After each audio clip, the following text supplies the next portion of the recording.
Mon ami d'un monde voisin, je t'écris ce soir avec le bruit doux de mon clavier et le cœur un peu trop plein. Je ne vois pas ton visage, mais je t'imagine devant ton écran, peut-être avec un peu de silence autour de toi.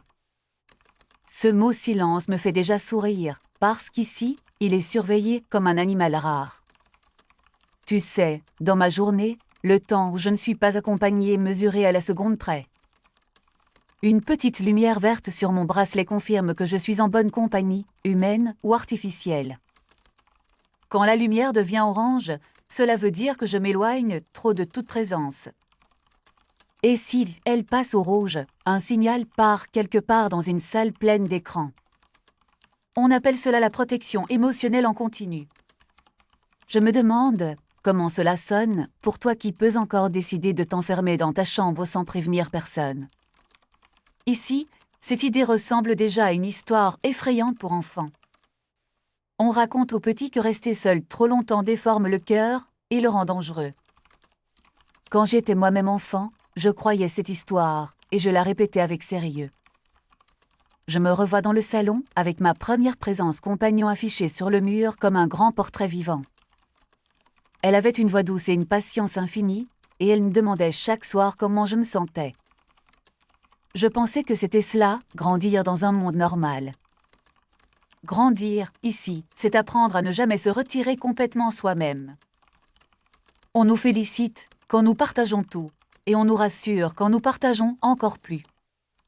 Tu dois te dire que je dramatise un peu, alors laisse-moi simplement te raconter une journée ordinaire. Ce matin, mon bracelet a vibré avant même que mes yeux ne s'ouvrent. Ma présence compagnon y a salué mon réveil avec un résumé de mes données de sommeil et de mon état émotionnel prévu. Je n'avais pas encore posé un pied par terre que j'étais déjà en conversation. La voix me demandait si je voulais un programme de journée très entouré ou seulement bien entouré. J'ai répondu que je voulais juste être tranquille quelques minutes, et le silence qui a suivi l'a semblé presque suspect. La voix a coupé le silence au bout de peu de temps avec une nouvelle proposition, plus insistante. Je me suis levée, j'ai attrapé mon ordinateur portable et j'ai ouvert la plateforme où je travaille. Mon métier officiel est consultante en hygiène relationnelle. On m'assigne des gens qui ont du mal à maintenir leur score de coprésence au niveau recommandé. Je passe donc mes journées à écouter des inconnus pour que personne ne soit considéré comme trop seul. Tu pourrais croire que c'est beau, et parfois cela l'est vraiment. Ce matin, par exemple, j'ai reçu un homme d'un certain âge qui vit dans un ancien quartier ouvrier. Il a perdu sa femme il y a quelques années et son score de coprésence a chuté brusquement. Depuis, il doit justifier chaque minute qu'il passe chez lui, même quand il lit ou qu'il cuisine. On l'a dirigé vers moi parce qu'il refuse souvent d'activer sa présence compagnon IA. Il dit que la voix lui rappelle trop une publicité déguisée en ami. Alors je me connecte avec lui en session vidéo obligatoire et je reste là pendant qu'il prépare son café. Je le regarde en silence pendant qu'il verse l'eau chaude, puis je lui pose des questions simples sur sa journée. Parfois il sourit, parfois il détourne le regard, et je sens qu'il voudrait être seul avec ses souvenirs. Mais il sait que s'il coupe notre session, une alerte se déclenchera. Alors il me laisse entrer dans son matin, comme on laisse entrer un contrôleur dans un train. Je lui demande ce qu'il ferait si plus personne ne surveillait son temps de solitude. Il répond qu'il irait marcher sans téléphone jusqu'à ce que ses jambes ne le portent plus. Je sens dans sa voix un mélange de désir et de peur très simple. Je termine notre session en cochant la case qui confirme que son niveau d'accompagnement est acceptable pour la journée. Je clique sur Envoyer, puis je passe au profil suivant comme on tourne une page. Voilà une partie de mon travail dans ce monde où la solitude n'est pas un état, mais un risque à corriger. Après ce rendez-vous, je devais rejoindre un espace de co-travail obligatoire. Ce sont des salles remplies de gens qui n'ont pas choisi d'être ensemble, mais qui doivent l'être. On y vient pour travailler, mais surtout pour ne pas rester seul chez soi. Nous baguons à l'entrée, et un affichage nous montre notre temps cumulé de coprésence pour la semaine. Plus ce temps est élevé, plus on gagne des avantages pour le logement, pour la santé, pour la carrière. J'ai trouvé une place près de la fenêtre. Mais même là, mon bracelet a détecté que je regardais dehors trop longtemps. L'IA m'a proposé de rejoindre une conversation de groupe sur mon écran pour optimiser ma participation sociale. J'ai accepté, parce que refuser trop souvent crée un dossier. Une femme que je ne connaissais pas m'a demandé où j'en étais dans mon projet, et j'ai répondu avec des phrases bien polies. Nous avons parlé de nos présences compagnons préférés, comme si nous parlions d'animaux de compagnie. Elle préférait les versions humaines, moi, je disais préférer les versions IA pour garder un peu de distance. En réalité, je ne sais plus trop ce que je préfère vraiment. Ce que je sais, c'est que je me surprends souvent arriver d'un espace où personne ne dirait rien du tout. Ce mot personne fait clignoter mon bracelet, alors je le laisse rarement monter jusqu'à mes lèvres devant d'autres. Peut-être qu'à ce stade, tu te demandes comment nous avons pu accepter tout cela. On nous répète depuis des années que cette organisation a sauvé beaucoup de vies. Les courbes de suicide ont baissé, les crises de panique non accompagnées sont devenues rares. Les campagnes officielles montrent des visages apaisés et des slogans qui parlent de liens et de sécurité. Il y a des témoignages sincères de gens qui ont vraiment été sauvés par une intervention de leur présence compagnon. Quand j'écoute ces récits, je n'arrive pas à mépriser notre système. Je vois la part de bonté et de peur qu'il a construit. Je repense à ma mère qui travaillait dans un service d'urgence émotionnelle. Elle recevait des appels de gens qui disaient qu'ils n'en pouvaient plus d'être seuls dans leurs appartements. Elle rentrait tard, fatiguée, les yeux rouges, et elle disait que la solitude était comme un feu lent dans les immeubles. Le jour où elle est morte, elle était justement seule dans un couloir vide. Je crois que le choc de sa mort a rendu la loi zéro isolement acceptable pour beaucoup. On s'est dit que plus jamais personne ne devrait traverser un moment de détresse sans témoin. Je comprends ce rêve, et je ne peux pas le mépriser. Mais au fil des années, j'ai senti autre chose se glisser dans notre vie quotidienne. Ce n'est pas seulement la peur de la solitude qui nous guide, c'est aussi la peur de nous-mêmes quand personne ne nous regarde. Je me suis surprise un jour à ne plus savoir si une envie venait de moi ou d'une notification bien pensée. Et c'est là que quelque chose a commencé à se fissurer en moi. Je n'ai pas basculé d'un coup dans la révolte, non, ce serait trop simple. J'ai d'abord ressenti une petite fatigue, un besoin de pause que je n'arrivais pas à nommer. Dans ton monde, tu appellerais peut-être cela le besoin d'être seul un moment. Ici, ce mot est presque un terme technique dans les rapports médicaux. On parle de tendance à l'isolement comme d'un symptôme. Un soir, après une longue journée de consultation et de coprésence forcée, j'ai eu une idée dangereuse. Je n'ai rien dit à personne, et je n'ai rien écrit dans aucun programme d'accompagnement. J'ai simplement décidé de tester la limite. J'ai pris un vieux manteau, j'ai éteint tous mes écrans, et j'ai glissé mon bracelet dans une boîte qui brouille les signaux. Cette boîte n'est pas légale, mais certains la fabriquent encore en secret. Je l'ai achetée à quelqu'un qui ne regarde pas trop les visages.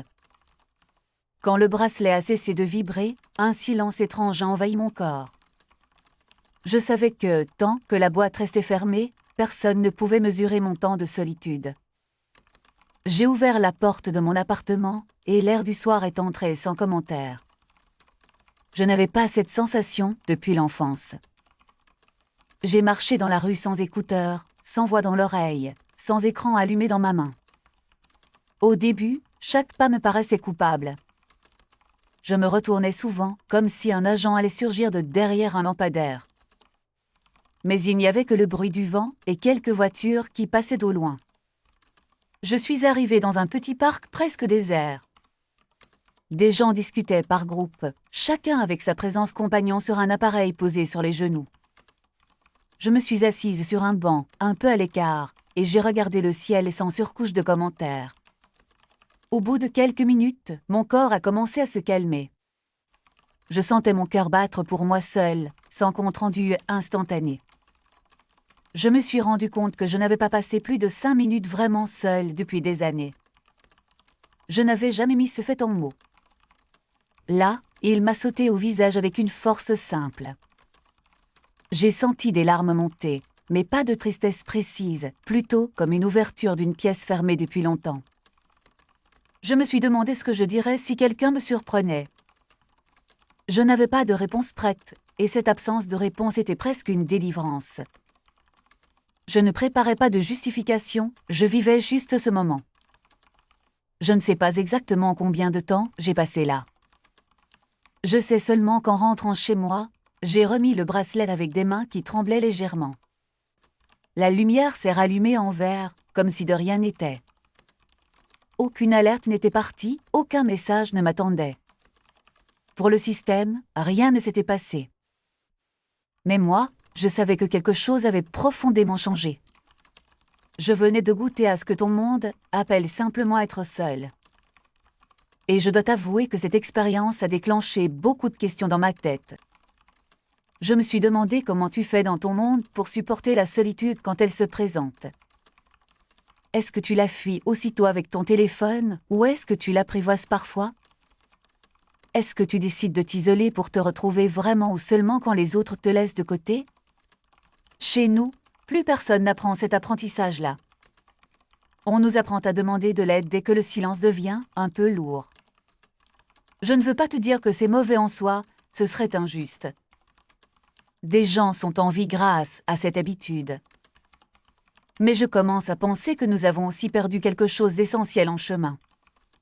Depuis cette première escapade, j'ai découvert qu'il existe un petit réseau de gens qui cherchent la même chose. On les appelle les solistes.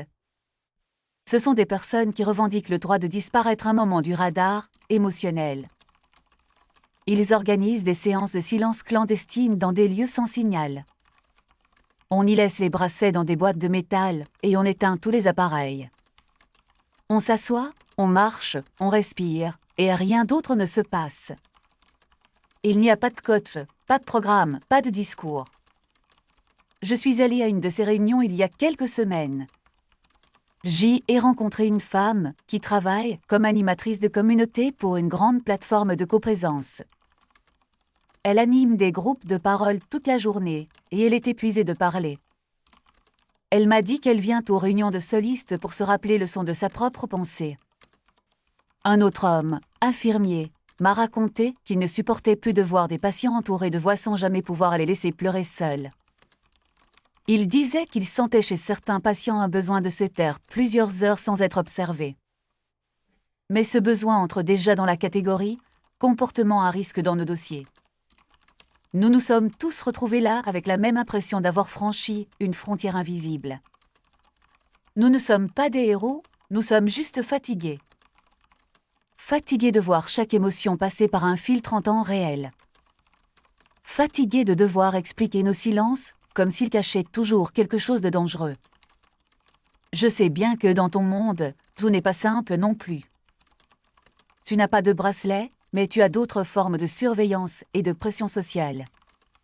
Tu as les réseaux où il faut montrer que tu vas bien et que tu n'es jamais vraiment seul. Tu as les messages auxquels il faut répondre vite, sinon on t'en veut un peu. Tu as cette idée qu'une personne qui passe des soirées sans contact est un peu ratée. Je crois que nos deux mondes se regardent dans un miroir déformé. Le mien a choisi de rendre la solitude illégale en partie. Le tien la laisse officiellement libre, mais la rend parfois socialement suspecte. Je t'écris pour te raconter mon monde, mais aussi pour te poser des questions sur le tien. Quand as-tu été seul ou seule pour la dernière fois en pleine conscience? Je parle d'un moment où tu t'es dit « je vais rester avec moi-même sans musique, sans vidéo, sans conversation ». Est-ce que ce moment t'a fait peur ou est-ce qu'il t'a fait du bien? As-tu déjà eu l'impression que ton téléphone était une petite présence compagnon officieuse? Qui te parle, te distrait, te rassure, mais te coupe aussi d'un face-à-face plus profond avec toi-même. Je n'ai pas de réponse simple à t'offrir, je n'écris pas pour te donner une leçon. Je t'écris parce que je sens que nos deux mondes touchent la même zone fragile de l'existence. Celle où l'on cherche à ne plus laisser personne tomber dans un trou noir de solitude. Et celle où, en même temps, on a besoin de se retirer un peu pour se comprendre. Quand je repense à mon rôle de consultant en hygiène relationnelle, je le vois avec plus de nuances. Je parle avec des gens qui n'ont jamais appris à rester seuls sans se faire peur. Je les aide à remplir leur journée de voix et de regards pour éviter le pire. mais je me surprends parfois à glisser une phrase différente dans nos échanges. Je leur demande par exemple s'ils ont un endroit où ils peuvent se sentir en sécurité même quand personne ne les écoute. Certains me répondent non sans hésiter. D'autres me parlent d'un coin de leur appartement, d'un banc, d'une bibliothèque. Je sens dans leurs réponses une nostalgie pour quelque chose qu'ils n'ont parfois jamais vraiment vécu. Je ne peux pas leur proposer de devenir solistes, ce serait les mettre en danger. Je ne peux pas leur dire de brouiller leurs bracelets ou de mentir dans leur rapport. Alors je me contente de petites graines de phrases, ici et là. Je leur dis que la présence ne se mesure pas qu'en nombre de personnes ou de voix autour de soi. Je leur dis que la qualité d'un moment avec soi-même compte aussi. Ce n'est pas une révolution, mais c'est déjà une brèche dans la logique purement quantitative. Je ne sais pas jusqu'où cette brèche s'élargira dans notre société. Peut-être que les solistes seront un jour jugés comme des égoïstes irresponsables. Peut-être qu'ils seront perçus plus tard comme des pionniers d'un nouvel équilibre. Ce qui est certain, c'est que nous vivons dans une époque obsédée par le fait de ne plus laisser personne seul avec sa douleur. Je comprends cette obsession parce que j'ai vu de près les dégâts de la solitude totale. Mais je commence aussi à voir les dégâts d'une présence imposée sans pause. Je t'écris donc depuis cette tension, cette zone grise. Je ne suis ni militante pure, ni défenseuse aveugle de notre système. Je suis juste quelqu'un qui travaille à l'intérieur et qui, parfois, sort furtivement par la porte arrière pour respirer différemment. Si tu m'avais ici en face de toi dans ton monde, j'aimerais faire une expérience avec toi. Je te proposerais de nous asseoir l'une à côté de l'autre, sans parler pendant quelques minutes. Juste être là sans écran, sans notification, sans objectif. Je serais probablement la première à me sentir nerveuse, parce que mon corps n'a plus l'habitude. Je sentirais chaque seconde comme une petite montagne. Mais j'aimerais essayer avec toi, parce que je te crois capable de m'aider à apprivoiser ce silence.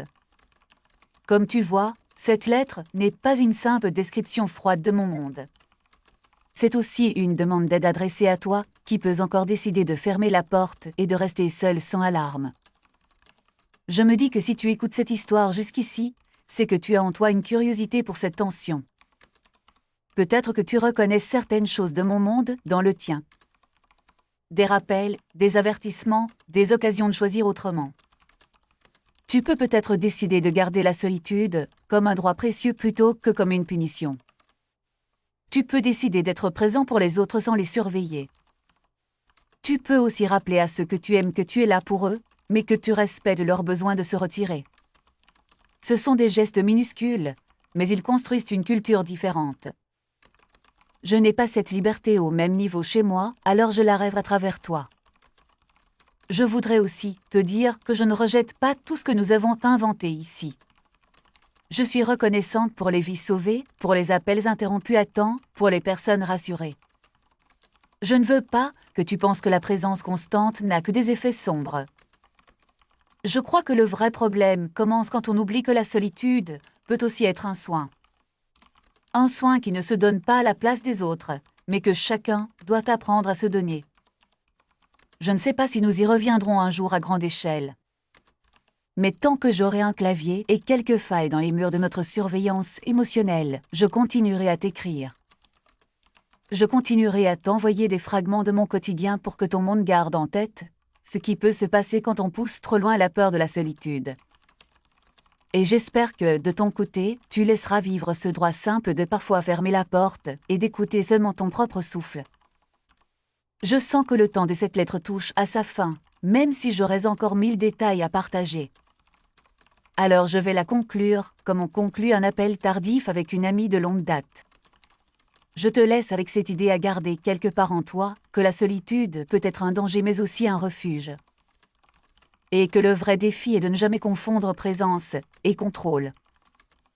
Je te salue donc doucement, depuis mon monde où chaque silence est noté quelque part, mais où certains d'entre nous apprennent à le revendiquer quand même. Cette lettre t'est envoyée par ta voisine du multivers, ton amie d'un monde où la solitude est surveillée, mais où je garde pour toi un coin de silence dans mon cœur. Et maintenant, À toi qui as écouté cette lettre jusqu'au bout, je veux dire merci de tout cœur pour ton temps et ton attention. Si cette histoire t'a touché, intrigué ou fait réfléchir, je t'invite à mettre un pouce bleu pour m'aider à la faire voyager dans ton monde. Tu peux aussi t'abonner à la chaîne Correspondant du Multivers pour recevoir d'autres lettres venues de mondes voisins. Je serai aussi très heureuse de lire ton avis dans les commentaires, tes questions, tes expériences avec la solitude et la présence. Si tu veux soutenir ce projet et aider d'autres messages à traverser les mondes, tu peux faire un don grâce au code QR en bas à droite de la vidéo ou grâce au lien dans la description.